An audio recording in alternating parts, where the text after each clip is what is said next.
Hello, everyone. Michael, aka the Trek Lad here. Welcome back to the channel. And it is my grave duty to inform you all that tonight we will be watching Star Trek Picard. Star Trek Picard, Episode 5, Stardust City Rag. Oh boy. It's arrived. My favorite episode of all time. The episode with so much going on, so many shenanigans. I don't think I'm ready. Honestly, I don't think I'm ready. But the saving grace of tonight, is I'm joined by a longtime friend who loves this episode. And we're going to get into it. We're going to watch it together. And I hope you can come and watch it with us too. Hello in the chat. I hope you're doing well. Hello, Xeon Girl. Hello, Earl Grey Trekkie. Prankasha Productions. Hello. Hope you're doing well.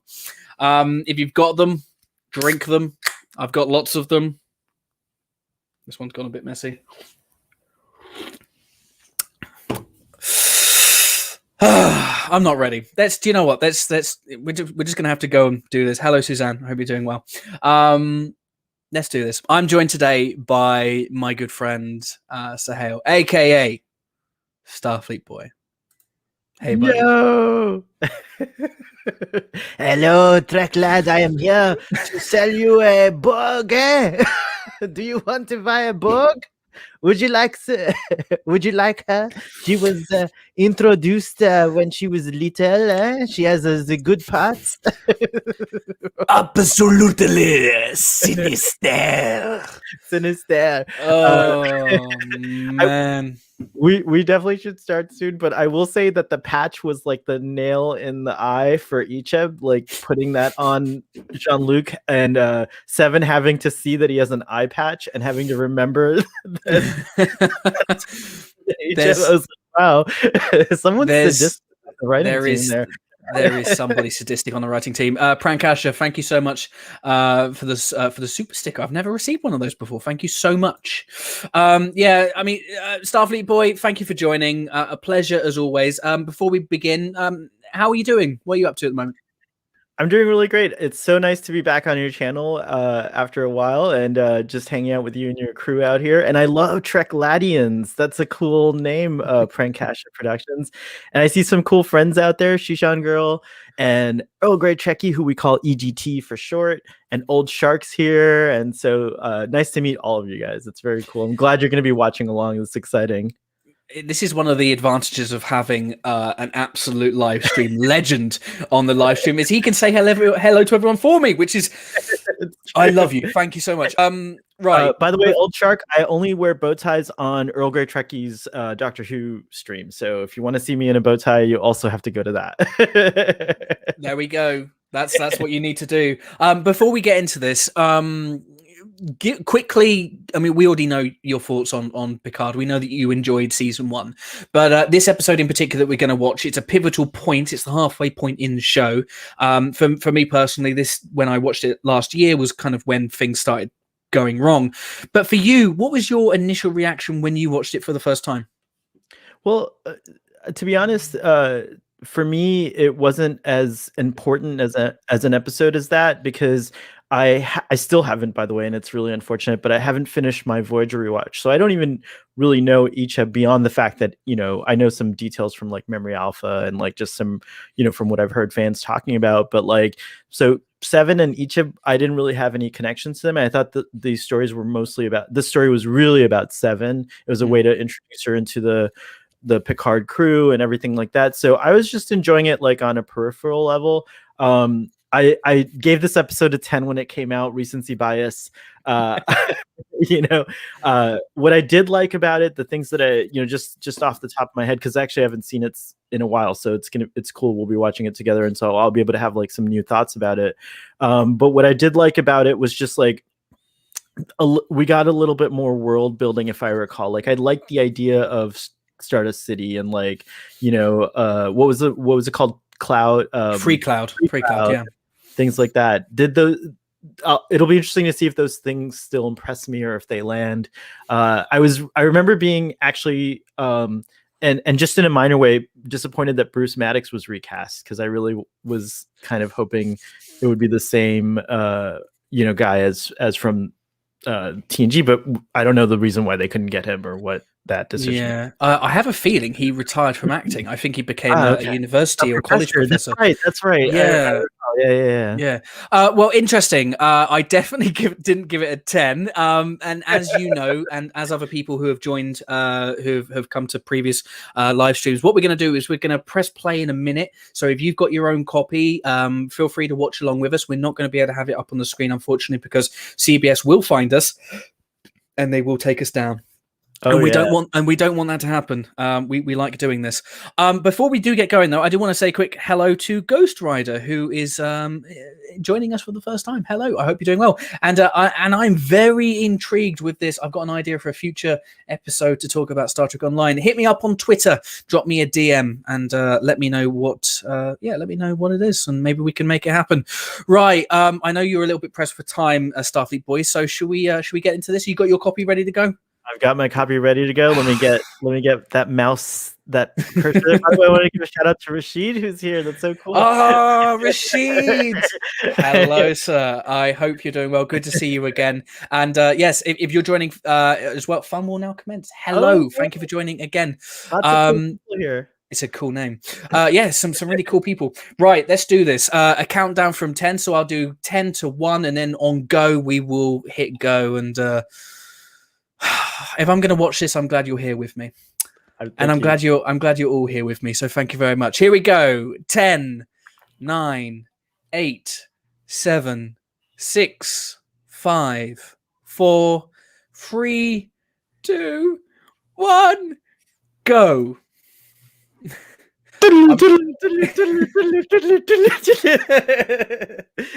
I get the previous. I'm on CBS All Access, by the way. Yeah, so I'm going to keep the recap on as well,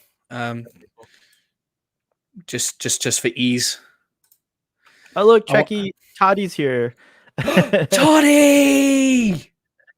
Hey man, hope you're doing well. Spider-Verse is an amazing film, and I've actually got something to say about Spider-Verse and how it could potentially connect with Star Trek. Ooh, so like that. Yeah, talk about that on a live stream at some point. So while I guess to give us some time, because it's going to open right up with it, I will just say, like earlier, we were talking about how I really didn't know the character of Icheb, so this didn't affect me. But I hear a lot of people that loved Icheb were just like, they were like slack-jawed, like, totally kind of floored that this happened to this beloved character. Did you know Icheb? How did you feel about it? And audience, what did you think? Yeah, I don't actually feel. I didn't really have a problem with it being Icheb, really, to be honest. So many women over the years have been killed to give men agency in TV shows and films. It was quite refreshing to see it kind of reversed around. Icheb was never a very important character.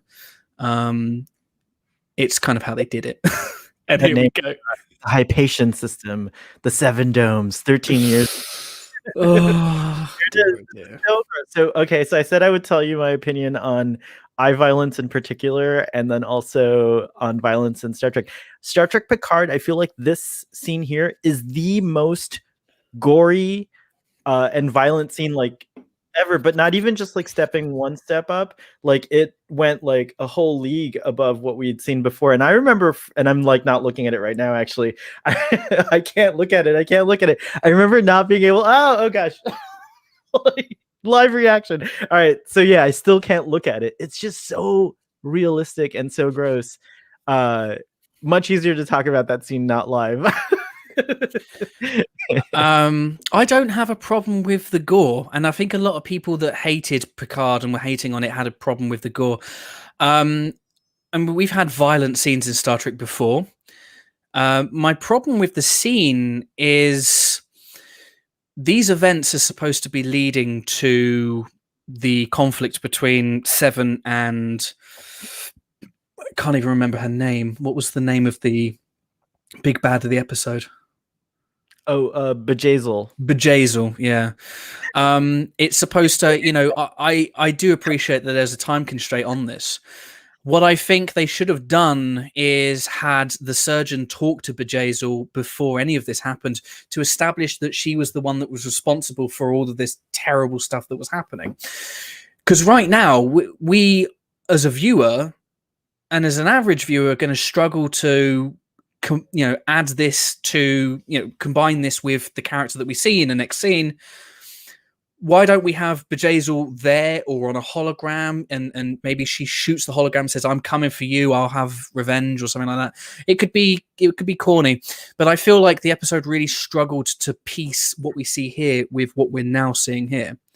By the way, I think this like future piano. Yeah, like but I think that's a fundamental storytelling mistake.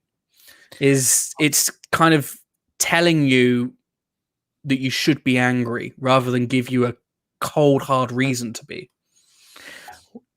I will just say that, like, again, not having an attachment to Icheb necessarily, I didn't really realize when I first watched it, like, how big a deal he was to people. But it felt like if they had done this to Wesley, I think I would have reacted very badly to it, and almost may in fact have been not a deal breaker, but just like a huge disappointment. I'm glad I didn't know. I mean, know anything about Icheb. I appreciated what they did. I think that it does drive Seven to do what she does. I still think that towards the end of this episode, she acts with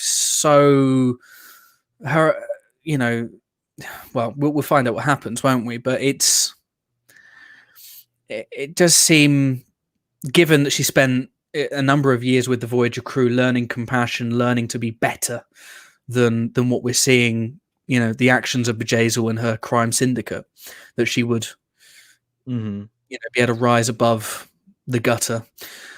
I think the message they're trying to say, which I don't know if it's like a necessary message, because it's like it's like an understandable thing in society, is like when you have someone as vile as Bejazel is, they kind of, they're going to get what they deserve. It would have been nicer, I think, if Seven could have risen above that and actually like arrested her. Like they could have like actually captured her, taken her back to the La Serena, and maybe it would have been a little cog in their objective here to have this Bejazel, but like it would have definitely been the right thing to do, I think, overall. And so that's just the thing. That's the thing that's kind of like, as much as I loved, because the reason I give these episodes 10s when I first was watching them is that, like, the character of Picard is so personal to me that Michael, I can't even describe like how blindly in heaven I am just to see Sir Patrick back and like to get a hint of the future, so for me, I'm like I'm probably on the extreme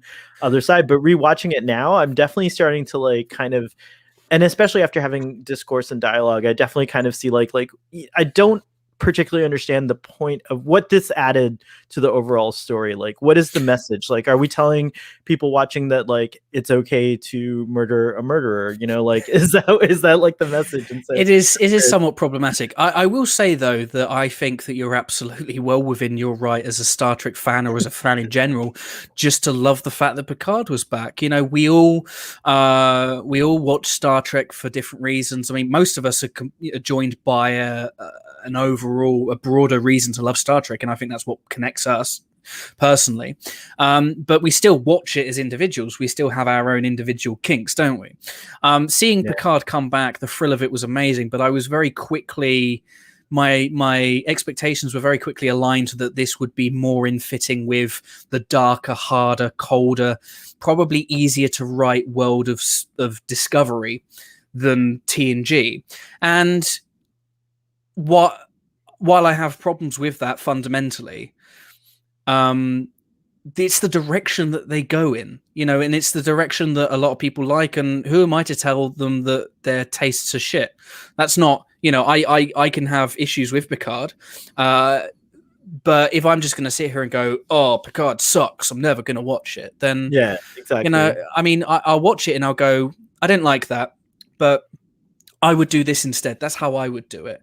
And I think it's good to like discuss these episodes. So by the way, before the credits end, they're amazing. And also hi and bye to Rob Chapman, who's here just to say hi. Rob, Yeah, hello, he's here. mate. So awesome. I love you, Rob. He's been on Starfleet Boy since like pretty much the beginning. Oh, So it's pretty cool to dude, see.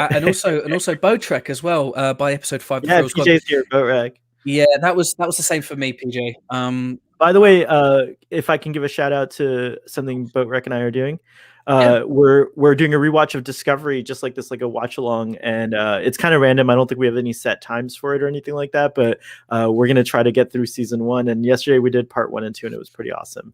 Go. I have a question for you. I have a quick question for you. She asked for a bourbon. Now, a person who kind of like is he giving her the equivalent of bourbon, or do you think Picard would actually have bourbon? Because bourbon's like a very American thing. Like I would imagine he'd have like a Scotch or like a another type of whiskey, but not a bourbon per se.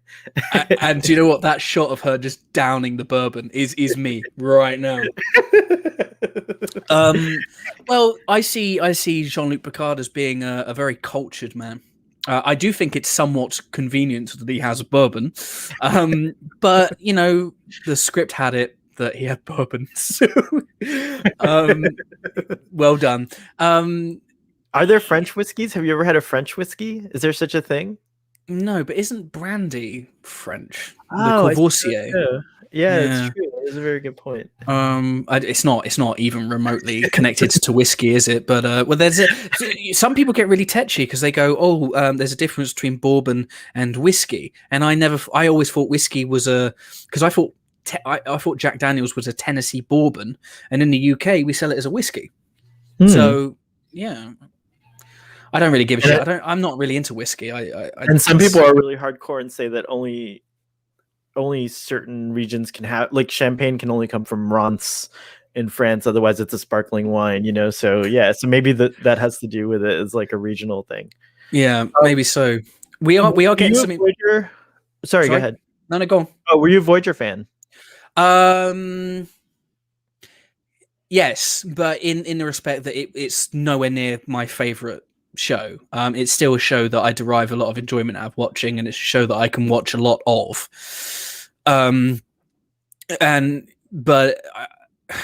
Voyager was quite important for me because growing up, I mean, I was raised for a number of years by my mum on her own. So I looked at women on TV in a very different way to, I guess, maybe some of my contemporaries. I absolutely loved Janeway's character, and I saw her from a very early age as being a role model. So it's an important show, and it's a good show. It's a show of wasted potential, though. Massively wasted potential, but that's kind of in Star Trek's DNA, that it's going to disappoint somebody in the world, doesn't it? I will say that this episode prompted me to start watching Voyager in earnest, because I really wanted to get to know Seven of Nine better, and that is the highlight so far for me. When I got to, is it season 3 or 4 where she comes in? I've been loving her. Her character is phenomenal on the show, and just like she's like kind of like in a similar way, like her learning to be, or relearning to be human is similar to like the Data journey, and I feel like they did a good job of making it just different enough so far, you know, to where it's that, because the Doctor wasn't quite fulfilling that, I don't think, but when Seven came along, she kind of fulfilled that, like, you know, that for me. While I have some issues with what she does in this episode and with her introduction arc or storyline, I still like. I still think that Seven's character in this is a season highlight, is a show highlight so far. A lot of people didn't like the fact that she had come back a bit more edgy. Some people didn't like the fact that she'd come back potentially lesbian or bisexual for reasons. I didn't have problems with any of that at all, and I actually felt that her portrayal was probably a little bit more believable than Jean-Luc Picard's, because time changes people. You know, there's 15, 20 years of stuff that we'd not seen these characters do, and you know, some of the flashbacks earlier on in this run helped kind of shape. I mean, you know, like them or you know, dislike them. I tend to dislike them because I don't think they're particularly well crafted, is it explains why JL's the way he is. With 7, there's a bit more to fill in the gaps, and that was teased towards the end of Voyager with, am I going to fit in on Earth? I've never been there. I don't remember being there. It's clearly not worked out well for her. And I think people were like, oh, why didn't it work out for her? Oh, it's people writing, negative stuff. It's like, well, no, because life rarely works out like we think it's going to work out. Right. And I think that's one of the more realistic elements of Star Trek. These gags are all great, from the replicating everything to make cookies earlier to these I like these little robot cartoon things, and I really like that poor Eleanor's like, why didn't I get one? It's like, because you're not chipped, mate. Actually, on you. I really like this because I actually work. I mean, I work in advertising. It's part of my job to follow people around the internet, and using cookies and things like that. And space remarketing, it's a thing. I love it. It's true. It's a shame that it's in this episode, though. Well, that you could just still remember that good part about it. There's also this whole concept of facers, interfacers, I guess they're called, and like how they put people. They're basically the middle person, right? Like they're brokering deals and all kinds of things, and a lot of these things are like shady and stuff like that. And I liked something that you guys were talking about yesterday, or maybe it was you and Chris, about how the reason the show's tone, it was kind of hard for people to get around, is because we've never seen a show completely outside of Starfleet and that whole framework of command structure. So it is totally this has been going on all along in the background. Free Cloud and other places like this have existed in the galaxy, but we never saw them before because they weren't a part of the narrative or the storyline, and so it's interesting. They're not the places the elite of an elitist organization would go to. Oh, wow. They're not. I mean, and I do feel like Picard does do a good job of introducing us to the seedy underbelly that is the Alpha Quadrant and potentially some of the Beta Quadrant as well. Because these planets would exist in TNG, and anybody that says otherwise is kidding themselves, because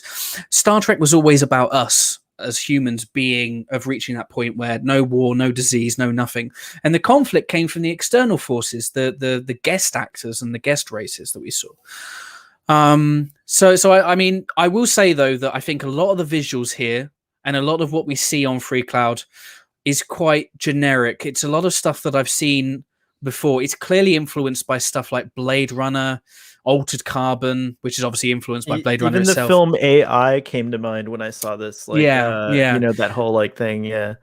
And Star Star Trek's always had its own unique identity, and I feel like some of that was lost in some aspects of Picard. I also want to ask you this: how convenient was it that they encounter 7 whose nemesis happened to be where they were going? In a galaxy, what are the chances? Unless she was tracking them, and that's explained in a book that they'll probably write to close some of the holes.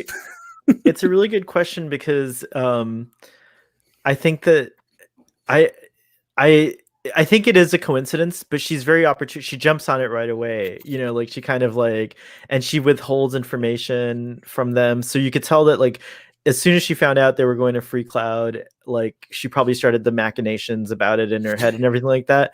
But it is a wonder to me that she couldn't do this on her own. That's the part I don't understand, is what prevented her from infiltrating, what took 13 years?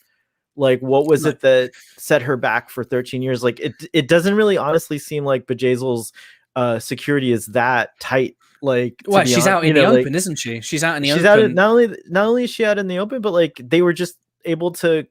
You're telling me 7 doesn't have access to hackers? She can't herself hack into a system and do all these things to get in front of Bjayzel. That's the part that I actually do find a little. But you know what? Again, willing to kind of forgive it for the fact that maybe she had. There's a lot of things we actually, audience, it'd be fun to find out what you think. Like, what's the reason why she waited 13 years to do this on a coincidence? Because the script says so. Yes, the convenience of plot, right? Like, it's true. I do like this intercutting here, by the way, where it's actually like showing that. Yeah, this was a really good thing where they're showing the setup of the plot and then but it's also happening at the same time, which is really cool. I think it's a really good device to use to quickly progress the story, but do it in a way that gives it a bit of a unique kind of spin. It would be quite easy to have like a procedural, procession of scenes, and and it also kind of explains why they are acting and dressing the way they are. Yeah, it's true. I do like Rios's costume. Look, when it comes to certain aspects of this episode, you will not hear me complain about Rios's outfit. I always moan about how Jean-Luc Picard could get away with what because he's barely disguised, and he's the most famous man in this universe. And earlier on in the show, he's walking around Starfleet Academy, and no one is even looking at him. And it's just no. He's the hero. He's saved Earth on a number of occasions. Like you're gonna be rubbernecking. I don't like this guy. The Beetle, not the Beetlejuicean, the Beta Anari character. Yeah, he has like a gazillion olfactory organs or something like that, and you can even smell when you're lying, which is interesting. I do like that Raffi concocted a defense that seems to make Rios high when it goes into effect. He's like kind of like this is where like a weird reaction. This is where these scenes, interspliced, are pretty effective, because something's happening and then you get the explanation. If you'd had the explanation before it would have robbed that scene before it of its suspense, I guess. Yeah, it's true. Mr. Vup. That's Mr. Vup, that's right. Mr. Vup. Robbie says, I think Seven has been too lost to bring herself to kill. Being a part of the team again gave her purpose. So Picard motivated her to kill. No, yeah, as soon as she saw Picard, she's like, that's it. She's gonna Robbie, die. I think she's been actually killing all along. Like, she's been part of these Fenris Ranger group, and maybe hasn't been involved in some firefights where she, we don't know. It's gonna be interesting. A lot of people this no, not this bit. Appropriate. What I love about this is like probably nothing to do with the actual what's happening. It's just that it seems like Sir Patrick Stewart is really enjoying himself, and like really like chewing up this like moment here, and I kind of love it. I mean, only at the cost of continuity across 35 years, but okay. In rewatch here, I do sense Raffi has an interest or compassion or like some kind of like draw towards Seven. See, she's like, I admire what you do, and she's just kind of like trying to let Seven know that she wasn't asking questions to like accuse her of anything, more of just like a checking in to make sure she's okay and something. So yeah, I mean, if I was to I am going to rewrite Picard, and CBS are going to accept my scripts. Wow. Is what I would have done is there does seem to be an element here that I hadn't seen before, and I think a lot of viewers, if they're being honest, would say, oh, okay, that's interesting to see. But I think you need something closer to the scene where they're playing hand spaghetti. And what I would have done is I would have had Seven and Raffi take on Romulan evil woman, and maybe somebody else as well, obviously to even up the odds. Or I mean, Romulans are typically stronger than humans anyway, so you could have had both. Although I think that's balanced out by Seven being a Borg. I love the gags with Elnor when he's like aguardiente and stuff. That's like really funny. By the way, Philip Hawkins is here. Shout out to him. He has an awesome Doctor Who channel. What a man! What a man! Given what we get in this episode, I'm very glad that they didn't have him with a French accent throughout Well, TNG, he but he I've did always have wondered a why. he did have a scene early on in this show. I think it was episode 2 where he's talking to the dog and he's talking to him in French, and that's a very natural French accent that he's using. So, I mean, I'm glad they didn't do it as well. This is clearly like really over the top, and we all know that. But like, how is Mr. Vup not like, wait, aren't you Jean-Luc Picard? They're all high on Rafi's concoction right now. They're like doing this. Everyone on Free Cloud. On Free Cloud's got this thing on. By the way, there was a funny joke. Old Shark said, "It must be terrible to be a Beta Nari when someone lets out a fart in a room with those heightened senses." Yeah, I imagine that's got to be awful. You need some extra beta blockers for that, right? Yes, absolutely. Ghost Rider 7 of 9 is my favorite female character on Star Trek. Picard should get more respect. Picard should get more respect. It's true. I'm allowing it to have a bad episode. Like, to the writing or not.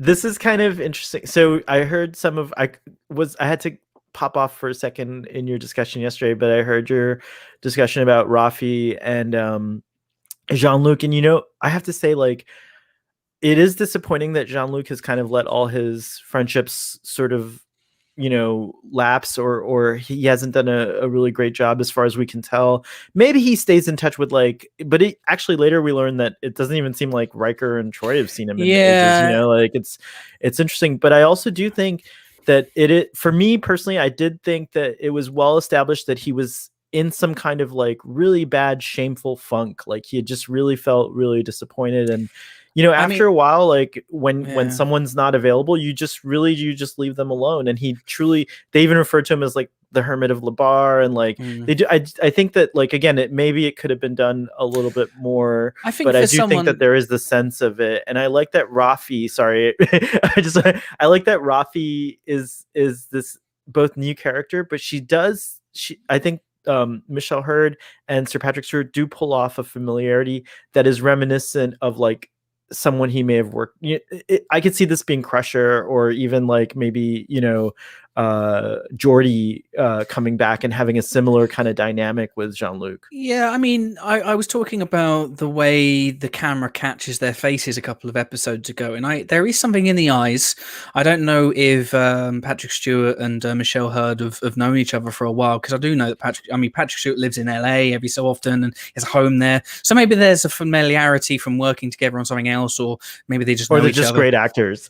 Well, I mean, yeah, I mean, I do feel like the script does insist on their relationship more than their performances convey it, if that makes sense. But we can meet in the middle. I do think the relationship warms up a little bit more. Their dialogue together is still a little bit clunky. This whole scene I just thought was a waste of time. It doesn't go anywhere. I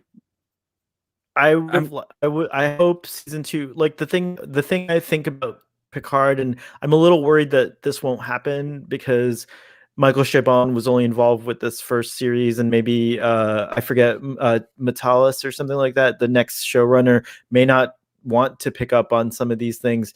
But I'm really hoping that Rafi and her son have more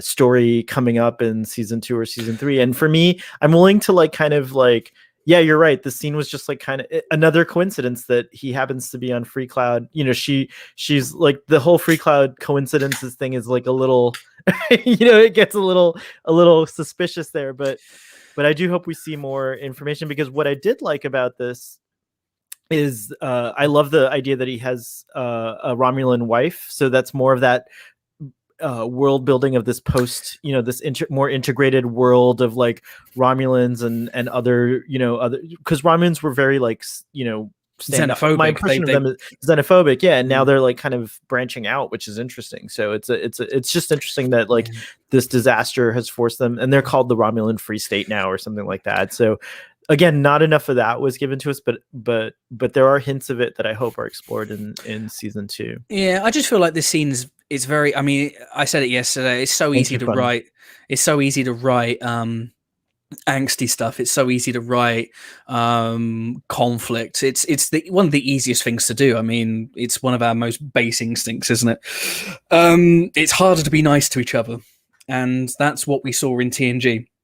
For 7 years, we saw the crew. I mean, there was every so often there was a bit of a flare up, but it was minor compared to what we see here. I think that being a reflection on how far we'd come as a species, and this just seems like a bit of a U-turn on that. I don't mind this kind of stuff. I mean, families are complicated. I do also agree. I do like the Romulan wife, and some changes in Romulan behavior is quite cool to see, and you would expect to see it because so many of them died. They're going to need to continue their species, aren't they? Yeah, and I remember Sean and I being really happy that we saw a Romulan with like a traditional Romulan haircut finally, because I don't think that like anyone actually had like that particular haircut yet, as far as we know. I just so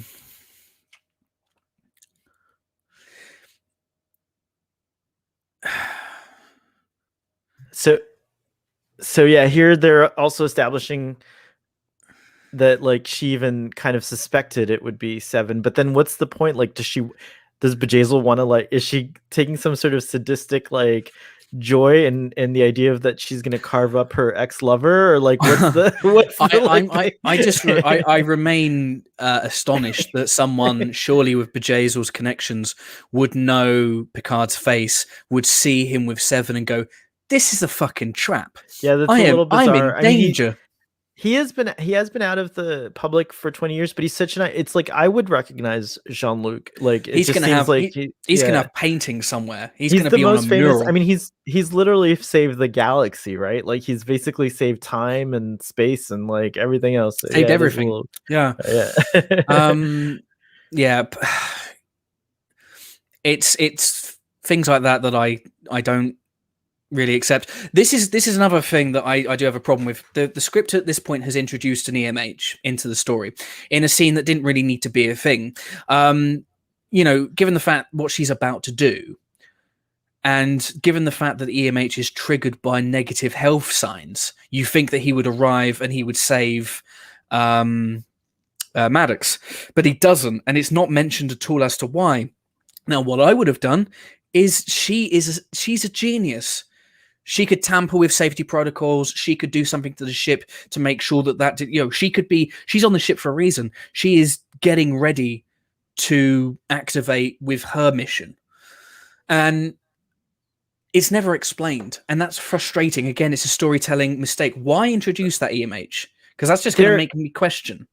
There's a theory. Actually, this question was asked when this aired on my reaction video to it. I forget it was Sean or my friend Ruben who asked, and I came up with this wild thing, and I'll just present it to you real quickly. Which is like, you notice Rios is constantly shutting them up, so I think he has them programmed to have a cooldown period. Like they probably are a little overly, like protective, and so he has them programmed to have like a cooldown period, like, oh no, I don't need you, go away, like, and then they go away. Now if he had passed out drunk and was having a heart attack, then I would imagine that he can't override the protocol. And so I think she's just taking advantage of what's already written in their programming to a sense. But you're right, it's not clear. I had to make that up. That's like my headcanon. That's like kind of. I mean, I think that's they could have thrown a line in there just like to say that, like, my EMHs have a cooldown period or something.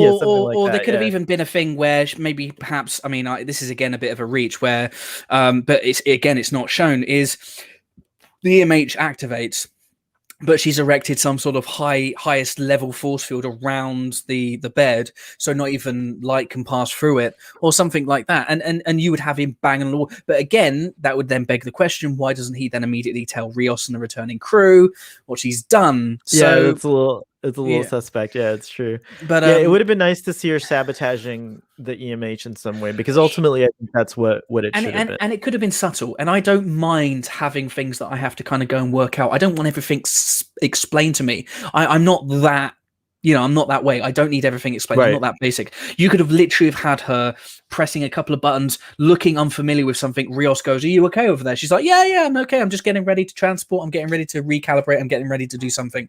And then all of a sudden, another scene later where Rios could have been like, for some reason the EMHs are offline and they're in a diagnostic mode. That's it. Yes, like something like that. Like, and what that could have done, is that could have created the revelation that something happened, because he could be like, well, hang on a second, why is that log missing? There could be, she could have been taking steps to cover her tracks, which he does. He suspects Raffi, I think, but like it would have been more. I think it would have 100% added to the drama. You're absolutely right about that. This is the part where I guess we're learning through Picard, what's going on with 7 of 9 and stuff like that. See, I mean, I do like to be shown, not told. However, there are certain times where you just can't do that, and this is one of these times.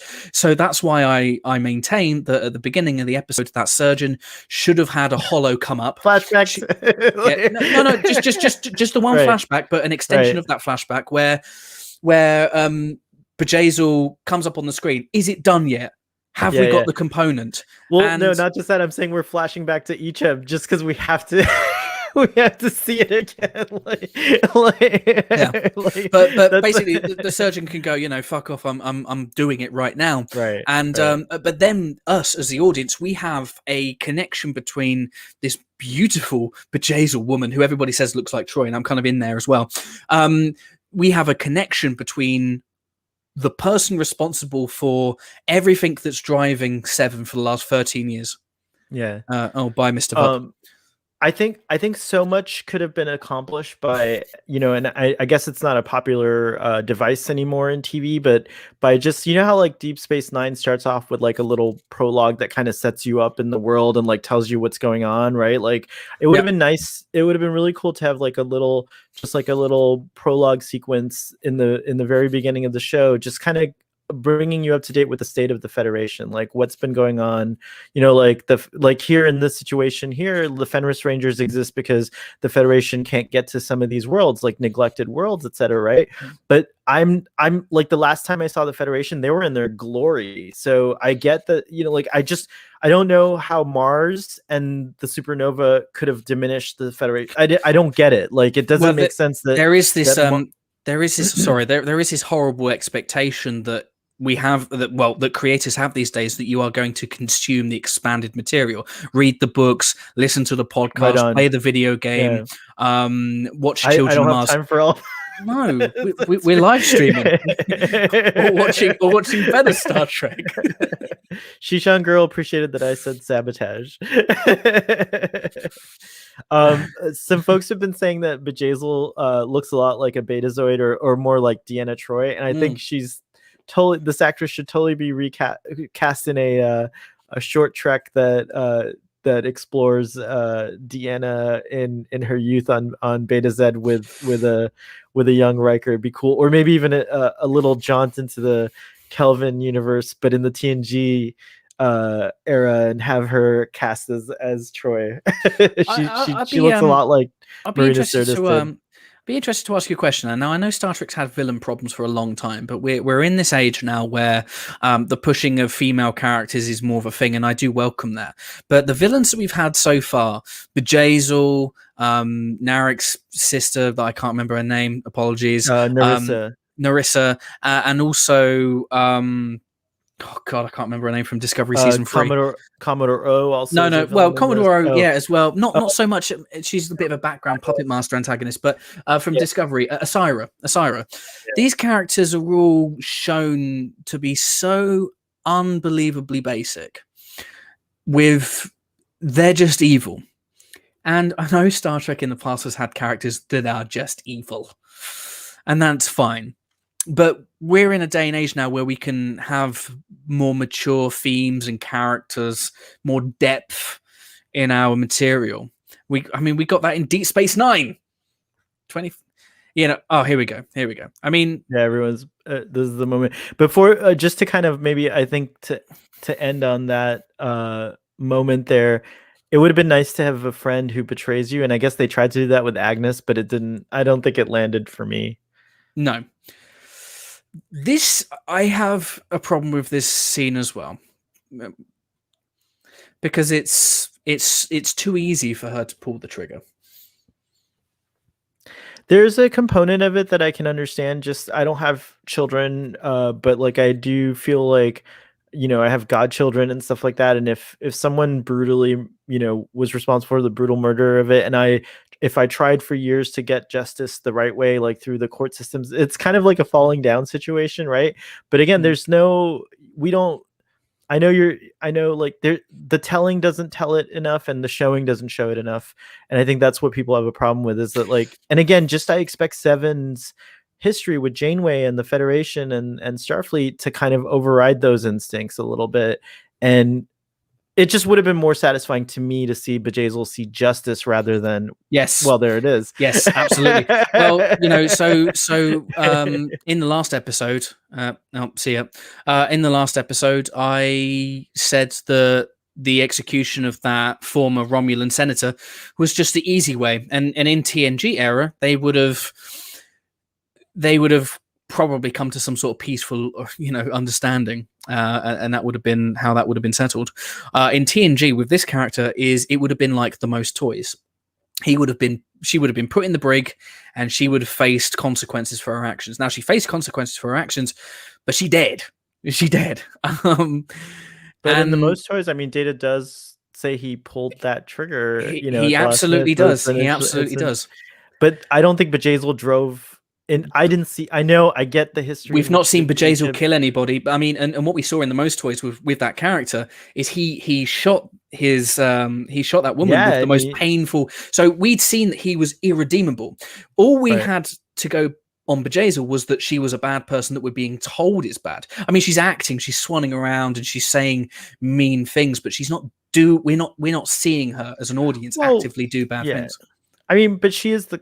You're right about that, but what she's doing is really horrific. I mean, she's killing people for their parts, right? Like exports for their parts. So absolutely. But at the same time, again, I mean, yes, all those things are bad, but like we live in a world that says that like try to like bring people to justice, not just like randomly. There's not, I get it, like this is like Wild Westy type stuff, but it doesn't fit like in this time period. I mean, the way way Seven dealt with that situation is how we would deal with it today.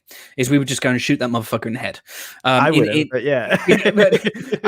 Today is different from what we saw. I mean, this is not how they should be behaving in 2400 or where 2399. Yeah.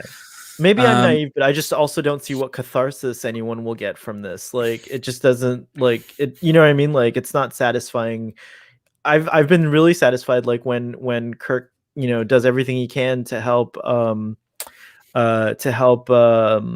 Christopher Lloyd's Klingon character in Star Trek 3, and then finally he's just like, I have had enough of you, and he like kicks him in the face, and it's like super satisfying. But he does everything he can before that. He even offers his hand to help him. It's like there we go, and literally, he tries to pull him off a cliff, and that's why it's satisfying when you see that they are truly just like wretched, irredeemable characters. And I think that's what it is. Like, Seven doesn't seem to give Bjayzl the opportunity to face her justice. She's not redeemable in the sense that like she can never be redeemed for doing the awful things, but like she can actually own up to it and face her justice. And I guess she does. Like, she gets killed by 7 of 9. I wonder, 7 of 9 fans out there, like, does this change the fact that 7 of 9 is essentially like has just like taken the law into her own hands and murdered this character? Like, does this change anything about her for you, or does it make her better, or does it make her worse? Like, how do you feel about 7 after this event? This is sad too. We're going from 1 death to 3, 4, 5 deaths. It's just like one thing after. Well, I think this is what I struggled with first time round. Is that it is so bleak. This episode, it is relentless. Yeah, it is really dark. And the really, thing is, like, you put me on the darkest episode. The thing is though, is people go, oh, you don't like dark and gritty, bitch. I was watching Deep Space Nine when I was 6. I love Battlestar Galactica. I like dystopian sci-fi, but this Star Trek's not supposed to be fucking dystopian. It's not supposed to be misery every 5 seconds. There are, I think that my favorite episode that has something that's heartbreaking in it is the TNG episode Reunion, when Kelnar, is it Kelnar? Worf's mate brings Alexander on board, and obviously there's that she gets murdered by Duras. Okay, and Kayla, and it's that horrible moment where he finds her, but there's still before that this really tender moment where she puts Worf's hands and Alexander's hands together. There's still hope in the scene where there is seemingly no hope. And that for me is a big difference between what we're getting here and what we used to get. Even in the most bleakest moments, when Nog loses his leg and the subsequent episode, It's Only a Paper Moon. That scene with him and Vic at the end, when he's at his lowest, having that conversation, still finding hope, still finding those... Oh, is the EMH. Okay, so he does show up then. Yeah, but she dismisses him. But I don't see why. It doesn't make sense from the perspective of the guy's dying. He should actually just stay there and not. Yeah, he should be able to be he should have have a safeguard where he's no, this guy's dying.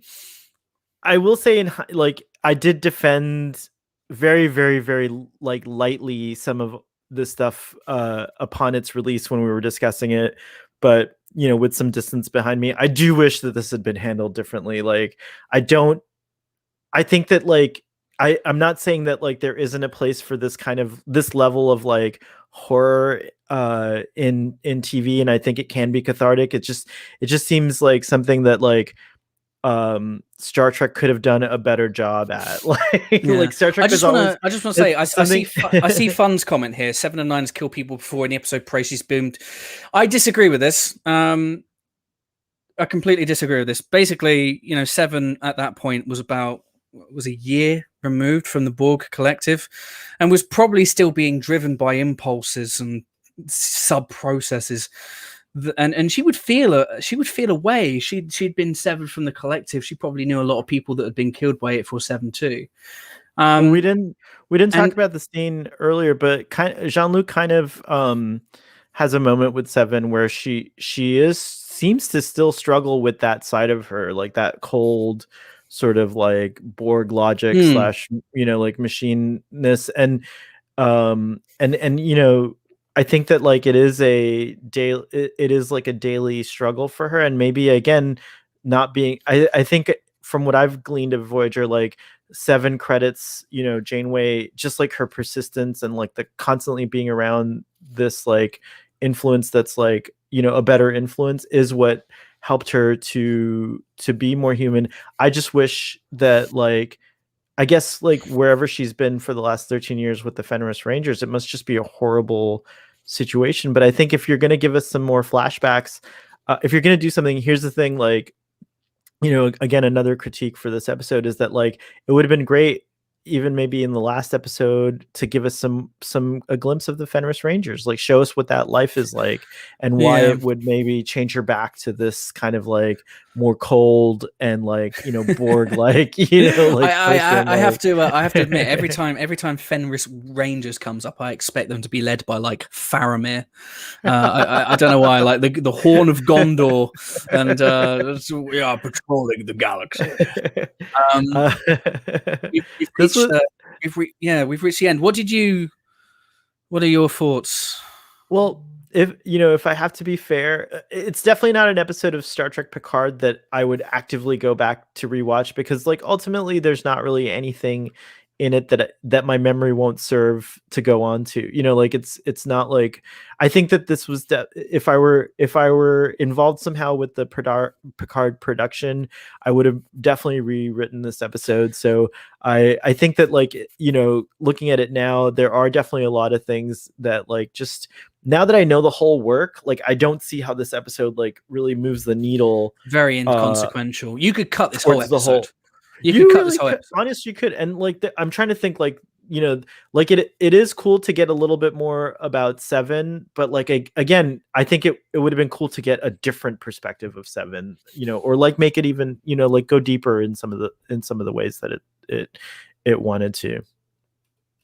Yeah. Philip, very good points. Obviously, I think kind of bringing up the whole time changing people, I think that's completely understandable. I still do question, though, waiting 13 years to shoot somebody dead. As Starfleet Boy said it, she could have done that shit years ago. She could have done that so long ago. She really could have, if she was that bent on doing it, because she was very resolute. Like she didn't really, I didn't really sense a hesitation. It was more like a chance to let, it was a chance to let Bjayzl say something, but that was it, I never felt like there was for a second this kind of hint that she's like, is this the right thing to do? Which I feel like is a bit of a Trekkian dilemma. Is it right to kill the person that killed my son? And like we saw with Kirk and Crudge, the whole give me a hand. What we could have seen is a moment where Seven has her dead to right. She's got both. I don't know why she needed both, by the way. She's got both rifles pointed at her. Maximum effect. and all of a sudden, we see kind of a close up of her face, and she gets a flashback of maybe some times with Icheb. It doesn't even need to be. It doesn't even need to be reused stuff from Voyager, although I'm sure they could have used that. But it could have just been a moment of her and Icheb sitting together, reading a book, remembering the good times, and it takes her out of the moment for a second.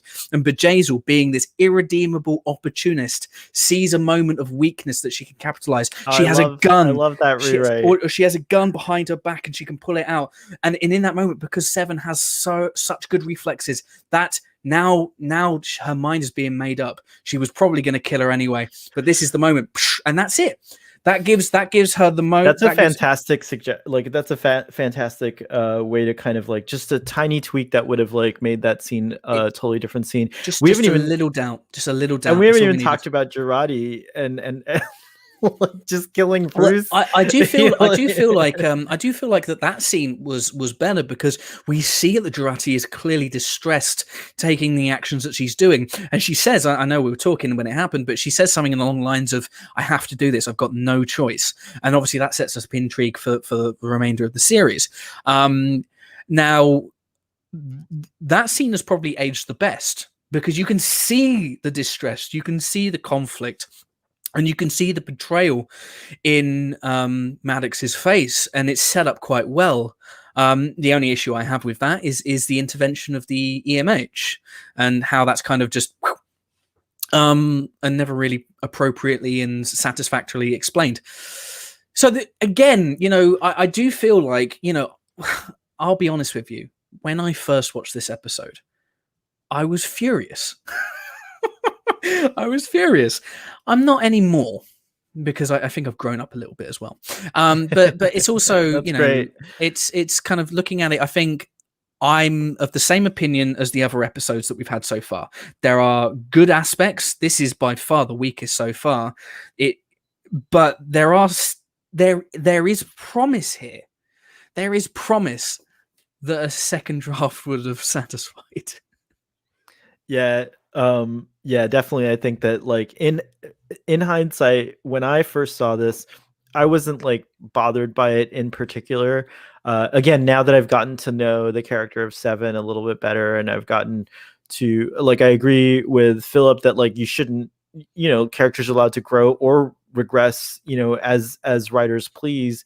But I was just disappointed with the choice. Now that like watching it now, I'm more disappointed than when I didn't know anything about 7 of 9, because I'm seeing like I'm investing so much into her character. And I know you don't have to like cater to the fans or cater to people that are viewing it necessarily. You could, again, like I am all for the freedom of writers to go in new directions. Just for me, oddly enough, it landed better when I didn't know who the character was than now that I do know 7. It actually lands a lot less well, and I think I'm just disappointed, I guess. I really like of all of the things, I mean, and I don't even think I included this in my article when I was writing nice things about Picard, is ultimately the one thing that I do give a lot of respect to the creators, Michael Chabon, Kirsten Beyer, and people like that, is they had Akiva Goldsman, Akiva Goldsman, maybe not Akiva Goldsman so much, but they had the balls to deviate so sharply from what we knew and loved. Because Well as I said, said, yeah. as I said earlier, I mean, life does not work the way that we want it to. We are not going to see Picard sitting on a Rolls Royce of a bridge, sipping Earl Grey with everything all right in the world. You know, when we, you know, to have even been reintroduced to Seven as Annika sitting there braiding her daughter's hair in a pink tea room would have been disappointing. You know, do I think they could have balanced things a little bit more and found a better balance between let's have some joy in this. I want to derive some joy from this.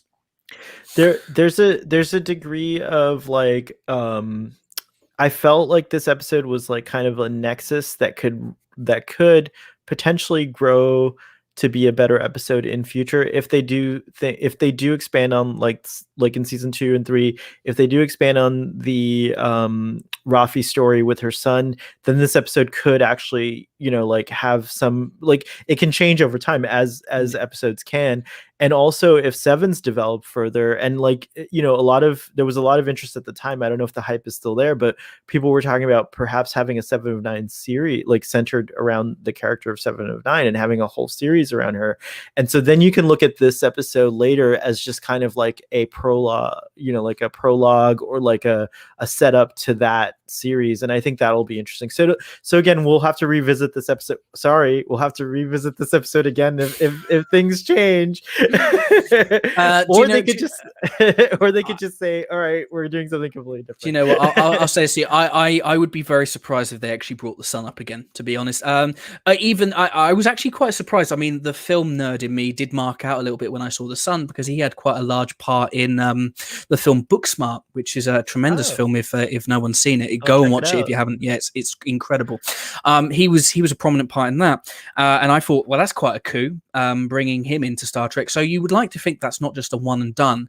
But given the reception, and I don't think it was a very popular addition to the episode that, you know, already kind of had a bit of, you know, this episode did divide people. Let's be real. And I think Picard, while I think the majority of meaningful critics did enjoy, particularly the earlier episodes, you know, I feel like the show did, you know, go ways in dividing us a little bit more than we already were. Not that we have a problem with that, because we can watch stuff and disagree and be friends, because that's why I like you so much. Yeah.